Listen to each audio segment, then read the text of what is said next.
Power Women podcast.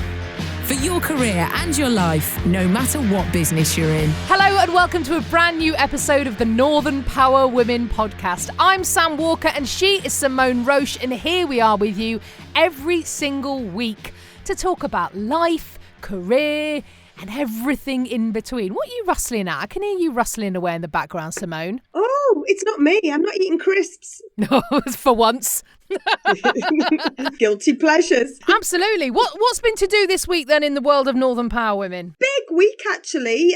This week coming, we've got a webinar. So our first webinar with the Bank of New York, and we're talking about leadership. And I know that's one of the big things we talk about. We're talking about the human approach to leadership. So looking forward to that discussion. I'm also part of a global conference coming up later this week, which is Unite on Purpose, which is all about, really interesting. And it's the whole premise of it is coming together sector by sector. So as opposed to organizations coming in and saying, right, we're going to go and solve this problem, it's sectors coming together to unite to solve a problem about education or over here around healthcare. So I'm facilitating a session, so I'm just going to be leading the chat, learning lots as I go along, and I'll be blogging about it later. So busy, lots of like local chats, global chats. That's how we roll, isn't it, Northern Power Women World? All about the conversation. And collaboration, because I think that's such joined up thinking to get several sectors together to talk about a common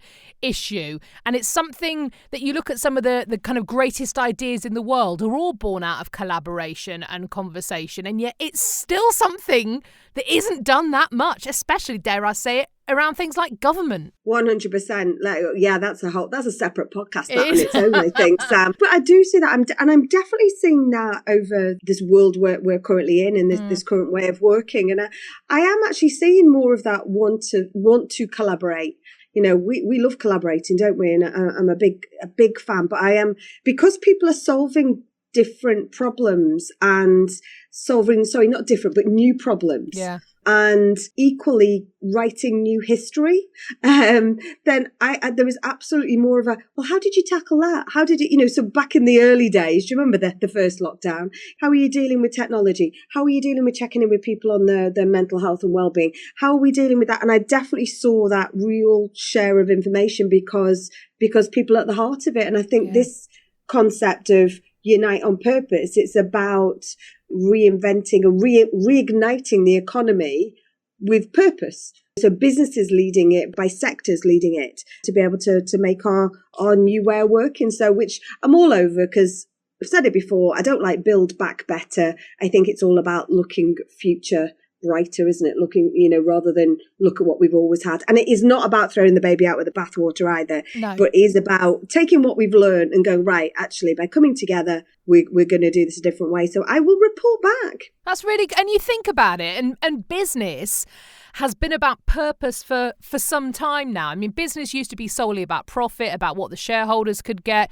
And then there's been this evolution, hasn't there, over a number of years in which businesses have woken up to the fact that we need to have a purpose, because that is what our customers are actually looking for in the purchases that they make. And I think now more than ever, when money is tight for so many people, you don't just want the fastest or the cheapest. You want to make an informed decision about the little money you might have, about where that is going. And so you will align with the values of a company you're making a purchase from. So I think purpose, I love that concept. And as you said, not build back, it's build forward. So yes, I concur. Well, the Prime Minister obviously is a big listener to this podcast.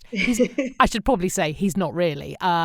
Maybe he is, I don't know. Well, actually, I forgot to mention that. Actually, later this week, I am speaking with a special advisor at number 10. So to follow up, I was in number 10 in the real security world back in January, and sort of on the back of our leveling up report, we've been having so many conversations with people wanting to advocate and take action, because let's face it, that's why we did it, not just to have a report. So with the Pro Vice Chancellor of Cumbria University, Warrington MP, I think we spoke last week, the Chief Executive of the Chamber of Commerce over in Newcastle, but later this week, we are speaking with one of the special advisors, obviously not Dominic Cummings, down at number 10. So again, something else to be report on. Busy week actually this week. I'm a bit scared of my diary. Oh, I love that when you look at a diary and you kind of just shudder at all the different colour-coded blocks that are in there, and you think, but when am I meant to eat or speak to my family?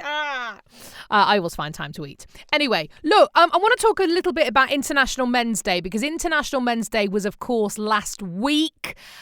Yes, there is an International Men's Day for anyone who still hasn't caught up, because goodness me, the furore around International Women's Day every year. There's that brilliant comedian, isn't there, Richard Herring, who spends his entire day replying to all the tweets that go, but why isn't there an International Men's Day? Going, there is an International Men's Day. It's in November. I remember, Simone, a few years ago being on the tube in London, and I was going down an escalator, and it was on International Women's Day, and there was a couple of lads in front of me, and they weren't being snarky, but they were a bit like, oh, it's all right for women, isn't it? They get an International Women's Day. What? Why isn't there International Men's Day, eh? And I felt dead brave. I tapped them on the shoulder, because pre-COVID, and I went, oh, just to let you know, there is actually an International Men's Day. It's in November. And they both went, oh, okay, thanks very much. And I went, enjoy it. And it was all quite a pleasant exchange. As I said, it didn't get kind of grumpy or nasty, but I just went, oh, no, there is one. I think it's dead important. You know, we kind of joke, don't we, that, oh, of course, you know, every other day is International Men's Day. But what I loved about the messaging this year, and I know it's something that was reflected on our Northern Power Women Twitter poll, is it reflected the real issues that men do face. And mental health and suicide is a major issue for men. And that's why International Men's Day came about, wasn't it? It was about, mental health and about the amount of male suicide and the rise in male suicide. So it was not about, oh, here you go, men's club over here. It was about something absolutely really critical. And so we put the poll out, which was asking, do you think it's more difficult for men to access mental health resources? And why do you think this is? And so the responses were 7% said yes, it was difficult to access for systematic reasons. No, they didn't think it was difficult, but an overwhelming 81% was that not accessing them because of societal reasons. Yeah. And we were flooded with sort of comments.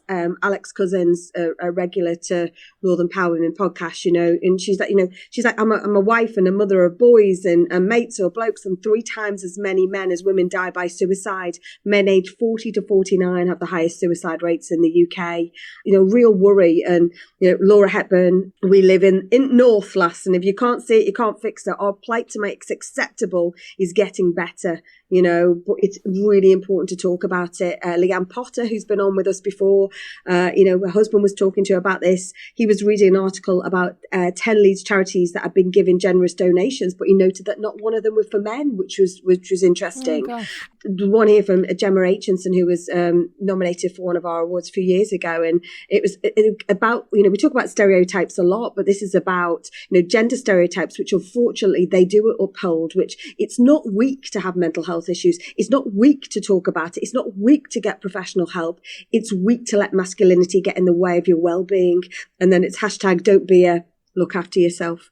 So lots and lots of comments there. Please do keep the conversations going, but don't be alone in this. I think that has been a bit of a call for us this series, hasn't it? But what always really dismays me, Simone, is when there is a big conversation about toxic masculinity, the pushback that exists from certain men and women in society, I find, as I said, just extraordinary. Because I remember when Gillette released that ad a few years ago, a best a man can be as opposed to a best a man can get. And it was all about, it's not boys, there was a couple of lads fighting and some, one of the dads went, oh, boys will be boys. And then one of the dads went up and went, no, don't do that. Have a conversation. What are you doing? And then there was a man sort of hassling a woman at a party, and another man walked out and went, mate, stop it. This isn't cool. What are you doing? And there was a thing about, we don't have to be the, me big man, me get food for woman, this kind of caveman approach. This is, men are all different types of people. There isn't this ridiculous notion that a man must look like this, behave like this, react like this. But the backlash on that ad was absolutely off the scale. I mean, Piers Morgan was one. Oh, it's sissifying men. Men are men. Why are they trying to feminize men? Like compassion is a feminine thing and not caring and turning the other cheek is a male thing. I'm offended for men saying that. I think men should be outraged that they are painted by society as not having any compassion. I mean, that's terrible. Of course they do. Yeah, no, we've got a blog out. We launched a blog last week, an International Men's Day blog, which is Rob McLennan Harrop from Bank of New York, and he was quite open. And in this time where we're at, he says he has a standing agenda point at the top of his notes. Every Teams meeting that they have, or which is simply to ask, is everyone okay? And he said, he's like, this isn't a new question for me, but it's now taken on a whole new relevance and importance thanks to the pandemic. It's no longer just a platitude. It's no longer just a throwaway rhetoric, but instead it's become the most important question. So it's none of that sort of bravado and anything else. And I thought it was just really honest and open, and it says everyone has responded to the pandemic in a different way. So I think this is where, like Gemma said in comments on the Twitter, it's taking those gender stereotypes away, like the conversations you had on the tube, as of like, take it away, and it needs to be.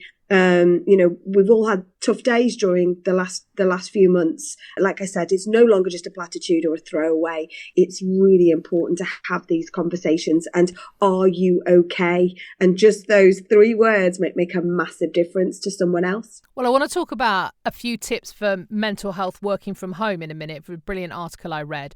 But before we go to life lessons, did you see the furore about Harry Styles appearing on the cover of Vogue magazine, the first man to appear on the cover of Vogue in the magazine's history, which is well over 100 years, and he was wearing a dress. And Harry Styles, being Harry Styles, former singer of One Direction, of course, has always really played around with fashion. And he said, I love messing around with fashion. And much like David Bowie or Iggy Pop or any number of male pop stars from the past, he wore a dress. And the absolute eruption of fury and disgust from the conservative right here in the United States, I have never seen a reaction like it to a man wearing some clothes. I mean, the whole thing was absolutely nonsense. But people bursting into flames about how this was, in some way really damaging masculinity and the idea of what a man is. I tell you what, a man who wears a dress is still a man. A man who is gay, trans, bi, chooses to present as a female in clothing terms, is still a man if that is who they identify as. And was there that furore in the UK about Harry Styles? Not as much, I don't think.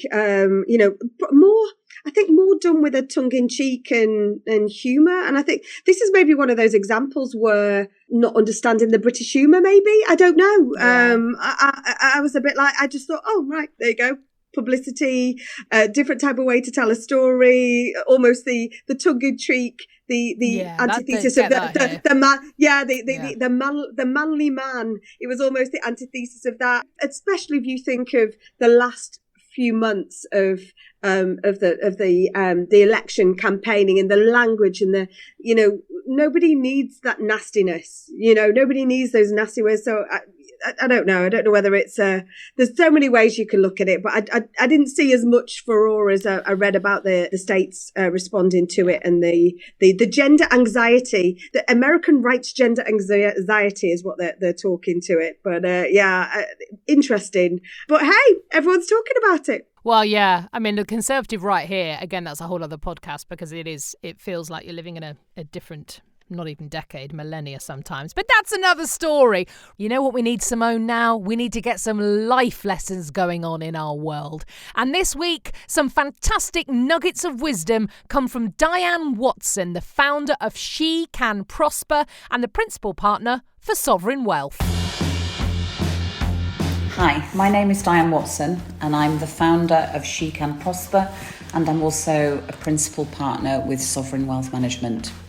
An important role model in my life would have to be my mum. She went back to do her A-levels when in the 1960s, when most women stayed at home, and consequently went on to train to be a teacher, driving 60 miles a day to get her qualifications and worked hard and eventually became a headmistress, and that influence in my life has been really, really important. One piece of advice that's really stuck with me was a colleague of mine who I worked with many, many years ago, who really stressed the importance of not regretting things that you've done because you can't change them, and that if there are things in life that you may possibly regret in the future, there'll always be things where you possibly didn't do something that you feel that you ought to. And I test that with myself quite a lot, and that's been a really valuable piece of advice. With regards to facing imposter syndrome and what I do about it, as a female working in a very male environment, I think I've faced that most of my career, actually, trying to break through the glass ceiling. So what I have to do constantly is look at what I've achieved with regards to that and remind myself that I am worthy, and I have succeeded and done well for myself. With regards to resilience, I think the hardest time for me to really step up to the plate with that was when I got divorced, or when my marriage ended 10 years ago. And I had to go through a tremendous amount of change in my life. I've been married almost 30 years, and learned to be comfortable by myself and be financially responsible for myself and my family. So that's the time that resilience really came into the fore in my life. And with regards to taking risk and what happened, back in 1994 when I set up my own business, I made a conscious decision to be self-employed rather than go down the employee route.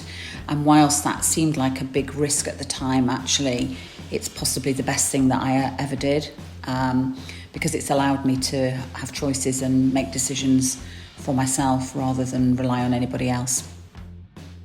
Thank you so much to the brilliant Diane for getting in touch with your life lessons. I absolutely love your messages in there about resilience and about how you kind of had to become comfortable in your own skin and learn those new life skills, being financially responsible. Brilliant advice as ever. And this is what we love about life lessons here on the Northern Power Women podcast. It isn't always just about career. It is about everything that makes us up, our life inside and outside of work.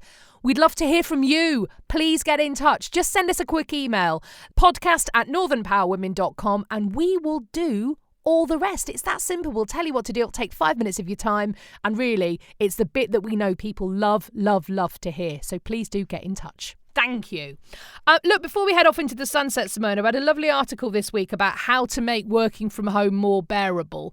And there was a lot of basic stuff on there, about how you can just make your working environment. Perhaps if you're sitting at the kitchen table or having to prop yourself up on a sofa, just a few little tips about just making it feel a little bit more professional for you, getting dressed, that sort of thing.